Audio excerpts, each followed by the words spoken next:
face a pretty good Cincinnati. Well, Joe, I think it would be a good test. You know, last year against West Virginia, that was a great test. But when you foul them 67 times against West Virginia, didn't turn into much of a game. So our big thing is we got to play hard without fouling. There's really put a big emphasis on that in practice. But to go on the road and play a high major opponent, you know, big, strong, athletic guys, it's going to be a lot of fun. How much did it help to have the Canada trip and the kind of a longer off season that you were doing? Yeah, I think the Canada trip was crucial in our team's development. Anytime you get 10 practices before you start regular practice, that was huge. But more so, where you get the chance to bond with the kids, get to really know our new guys. I think nowadays with social media and all the internet stuff, you don't get to spend a whole lot of time with guys. Our big thing is put your cell phone down. We went to Canada, so we had no cell service. That was it was a really good trip. You made a couple of references in your comments on how last season ended and being short. Does it still drive the Montgomery County players now last season? Well, better. I don't think anybody liked the way it ended. I think our league's too good not to get 4 teams in every year. If you look at the last 2 years, ESAC's got 4 teams. And I think with our league, we should have the majority of the teams in. We should at least get half of the field. That's how much I feel about the Mountain East Conference. When we did not get in, that was probably one of the hardest things I've ever had to deal with as a coach, definitely as a head coach.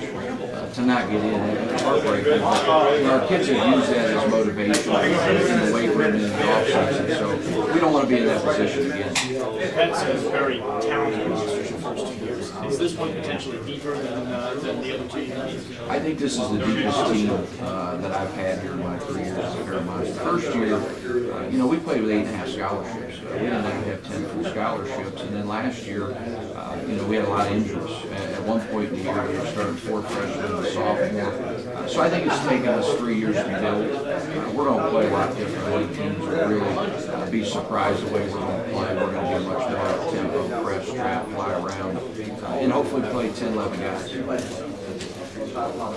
Coach, they say third time's a charm. I mean, this is your 3rd year at the helm. This year you finally get your guys in and get what you want out of your roster.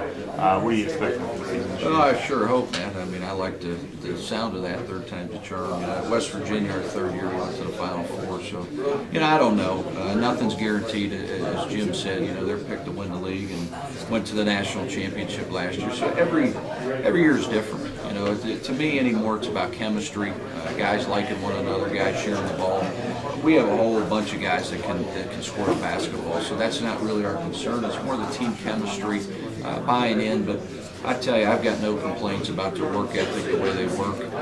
We want to get Fairmont State back on the map. I don't think there's any question about that. It's an exciting time to be at Fairmont State as a fan, as a player, because all the changes. Anytime a school commits, the way they did our basketball program as far as the facility, it's unbelievable. We want to make our fans proud of our product. One person that comes to mind to me is Chase Morgan, just the energy he brings to the team as a senior this year.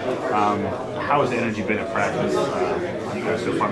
Our practices have been the most competitive because we have 10, 11 players. Anytime you have 10, 11 guys that can all play, it makes practice better. Last year, there was times we might have 5, 6, 7 guys in practice because everybody was hurt. So many major injuries. So that's been a nice thing as a coach to have really competitive practice. As far as Chase, he's been phenomenal.